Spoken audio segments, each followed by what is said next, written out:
Hello and welcome to lecture number 1, which will cover the topic of Reconstruction. This was a political reform movement which took place in the years immediately following the Civil War, as many tried to heal the nation's wounds in the aftermath of the most devastating war in American history. There are a few themes to be addressed in this lecture. The first topic will be a profile of the various leaders involved with Reconstruction. 2 presidents will be discussed, as well as some of the members of Congress.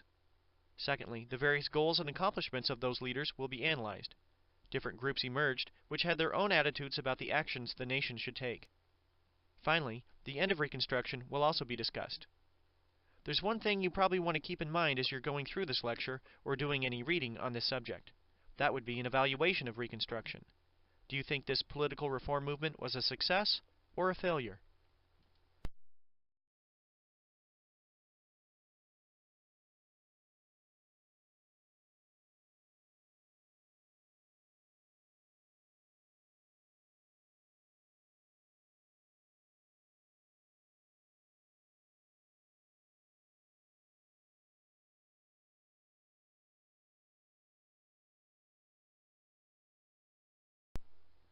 A little background information and definition of what is meant by the term Reconstruction would be a good place to start. The Civil War had ended by 1865, yet there were several results of the war which had to be addressed. First, there was a tremendous loss of life. This was the bloodiest war in American history.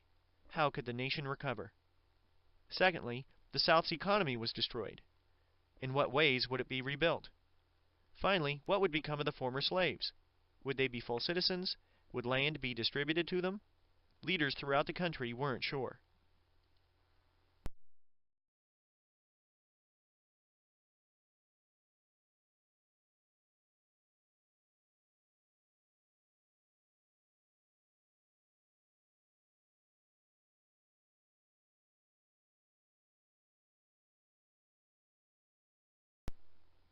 Here is a textbook definition of Reconstruction's primary focus. It was the process of putting the nation back together following the Civil War. Presidents had their own attitudes toward Reconstruction. The first president who had to deal with it was Abraham Lincoln. He had a unique plan to reunite the nation. Abraham Lincoln issued his Proclamation of Amnesty and Reconstruction during the war in 1863.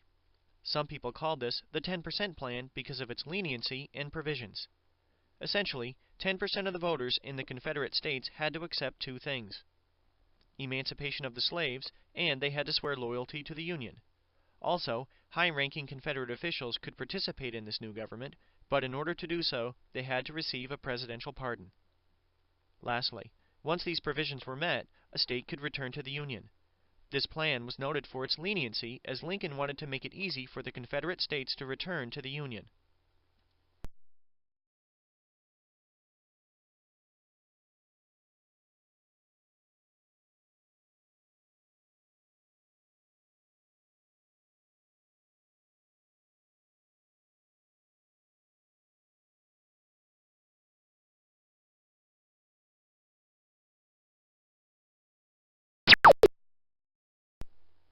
Supporters of a lenient peace saw their hopes dashed when Abraham Lincoln attended a play in April of 1865. He was shot at point-blank range by the famous actor John Wilkes Booth while attending the play Our American Cousin at the now famous Ford's Theater. The nation mourned its fallen president, as is shown with this image on the left.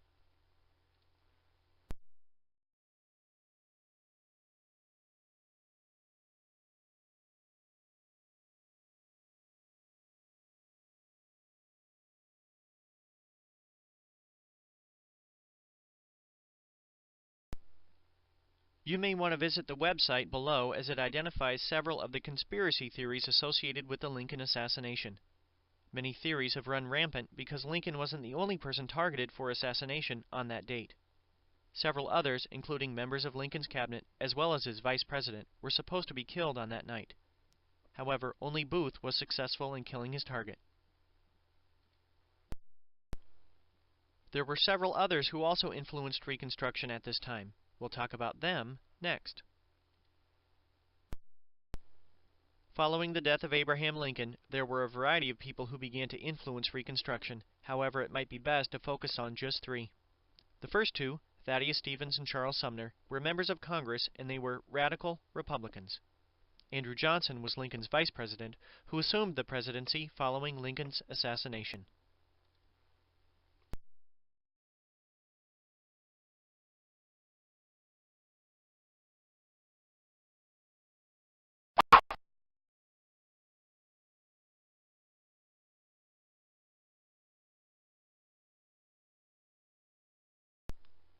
You may or may not be familiar with the phrase radical Republicans.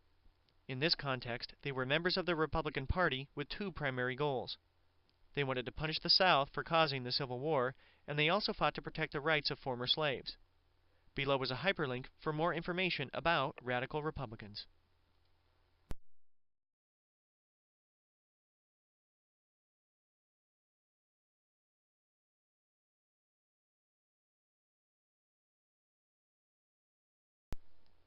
Thaddeus Stevens was a leading radical Republican in the House of Representatives. For many years, he was committed to the cause of racial equality and demonstrated this while planning for his own funeral. He asked that he be buried in a cemetery alongside African Americans. His goal when it came to Reconstruction was to focus on economic opportunity for former slaves and supported a program which would distribute land to blacks.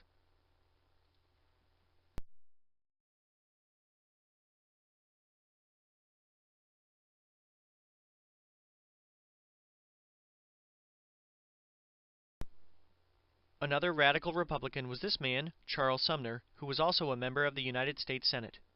In the years leading up to the Civil War, he was a staunch opponent of slavery and continued to fight on behalf of the rights of African Americans after the end of the war.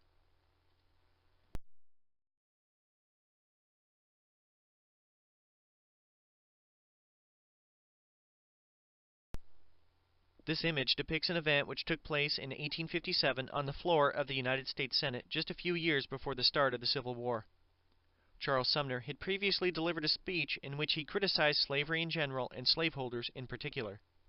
Preston Brooks, who was a member of the United States House of Representatives, took offense at this speech. He went to the floor of the Senate and physically beat Sumner over the head with a cane. This demonstrated how heated the division had become among Americans in the years before the Civil War. During the era of Reconstruction, Sumner used his influence in the Senate to fight and secure citizenship and political rights for former slaves.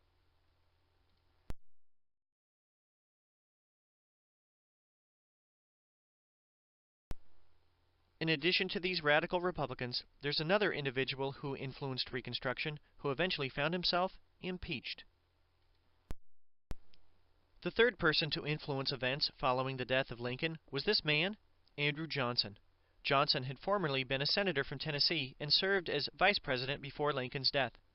He was a bit of a controversial running mate for Lincoln because of his roots in Tennessee and the fact that Johnson was a Democrat.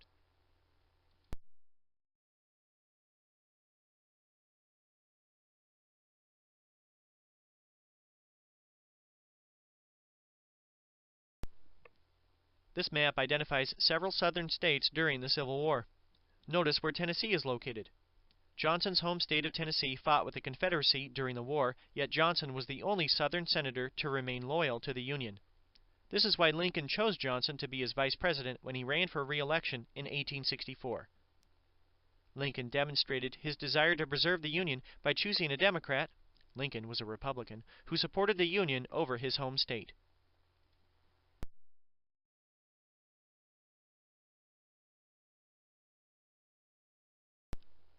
Many were concerned how a Southerner would respond in the White House to Reconstruction, and Johnson undertook some controversial actions which added to this concern. He issued some 13,000 pardons, many of which went to former members of the Confederacy, which made many uneasy. He then demonstrated his lack of concern for the rights of former slaves when he took no action as several states began to pass what were called black codes. Black codes became law in several states of the former Confederacy. Essentially, these established conditions which were very similar to slavery for African Americans. Typical regulations barred blacks from leaving plantations.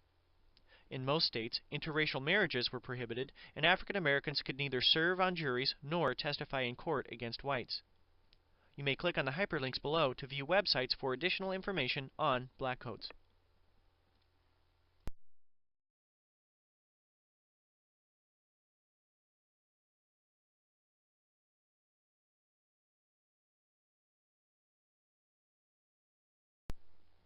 Johnson also came into conflict with members of Congress because of his opposition to the Freedmen's Bureau. This organization was created in order to issue things like food, clothing, and medical supplies.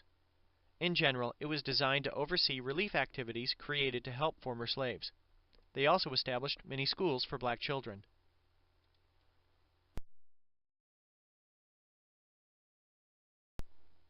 Here we see one of these newly established schools.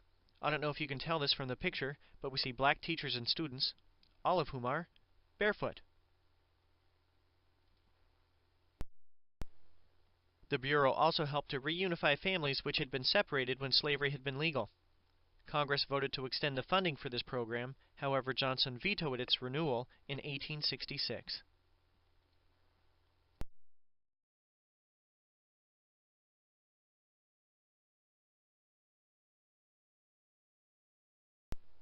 Largely due to his lack of concern for the rights of former slaves, Andrew Johnson became the first president in American history to be impeached.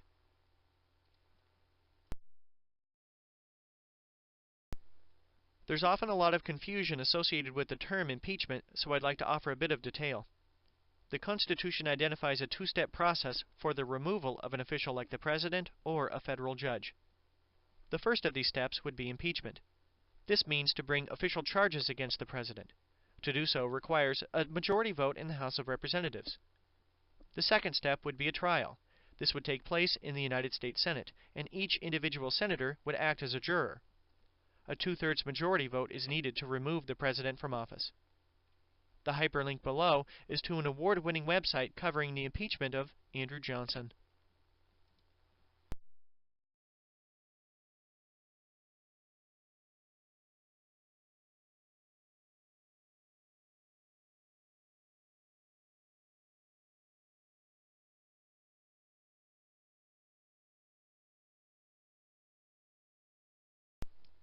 Johnson was impeached by the House of Representatives in 1868. However, there were not enough votes in the United States Senate to remove him from office.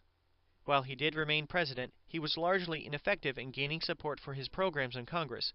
So in many ways, after his impeachment, it was members of Congress who controlled Reconstruction. We see a new shift in Reconstruction in 1868 with so-called Radical or Congressional Reconstruction. Following Johnson's impeachment, radical Republicans began to pass legislation designed in part to punish the South. One of the best examples of Congress asserting its authority over the president can be seen with a series of Reconstruction Acts. The first passed in 1867, but was followed by similar additional bills in 1868. First, the states of the former Confederacy were militarily occupied by U.S. troops. In essence, part of the United States became occupied territory.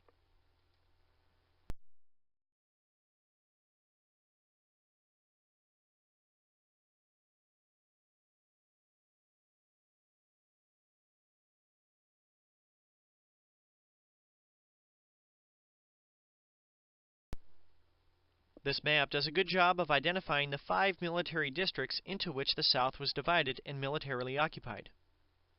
Only one state escaped this occupation, and that was Tennessee.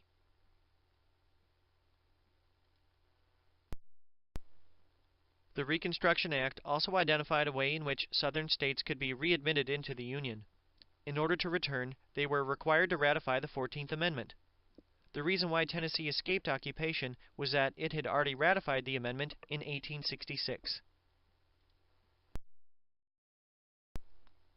Another important topic associated with radical or Congressional Reconstruction would be the so-called Civil War amendments, numbers 13, 14, and 15. Each of these amendments address the status of former slaves following the Civil War. A partial text of this groundbreaking amendment to our Constitution is included below. However, simply put, the 13th Amendment outlawed, or prohibited, slavery.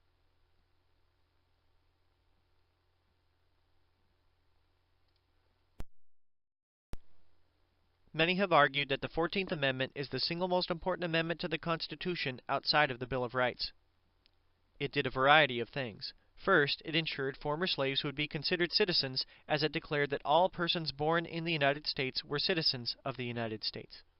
Secondly, it guaranteed equal treatment under the law for all citizens. Another provision punished states that denied voting rights to all of its male citizens.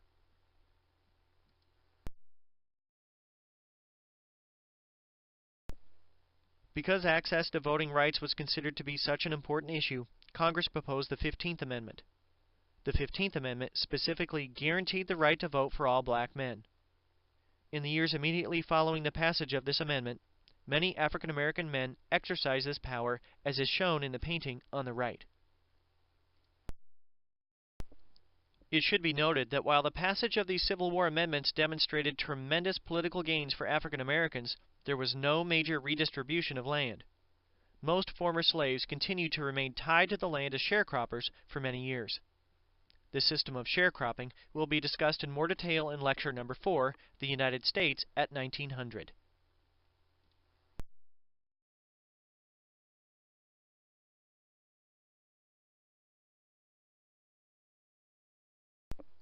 Now I'd like to talk about how the election of 1876 helped to bring Reconstruction to an end. Reconstruction came to an end by 1877 as a result of a political deal involving the presidential election in 1876. In that year, two candidates ran for the White House, but it was unclear who had won because it was a contested election. The Democratic candidate was Samuel Tilden, the former reformer from New York. The Republican was the three-term governor of Ohio, Rutherford B. Hayes.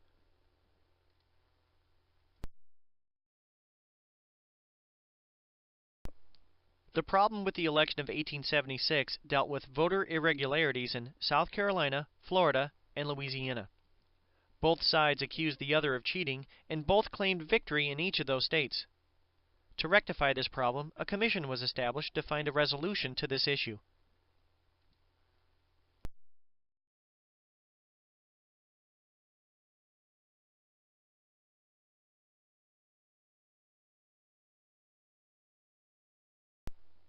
Members of the Electoral Commission met in the Wormley Hotel located in Washington, D.C.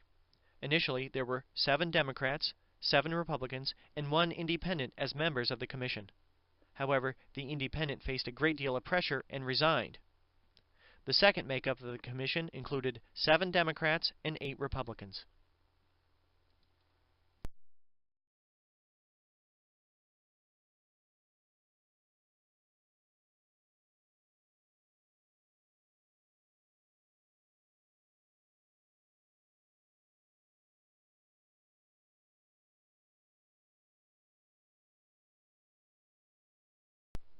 Well, those 7 Democrats and 8 Republicans were able to reach a solution dealing with this contested election. This was called the Compromise of 1877.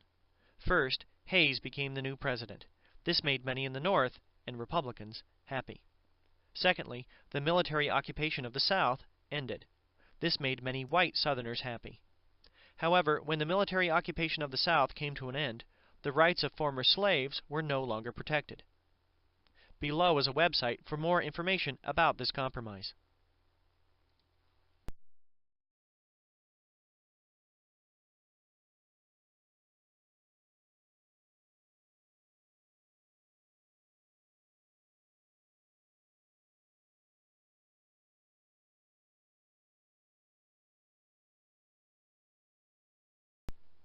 One final topic to consider would be an evaluation of this era of Reconstruction. How would you evaluate Reconstruction? Some historians argue it was a success. It was a success because slavery was abolished and African Americans were guaranteed equal treatment with the 13th, 14th, and 15th Amendments. In the 20th century, this led to expanded rights for all Americans. Other historians argue that Reconstruction was a failure because after 1877 there were rights guaranteed on paper but not in reality, particularly once the North turned its back on former slaves and the troops left the South. What you want to do is to think critically about this subject and come to your own conclusions.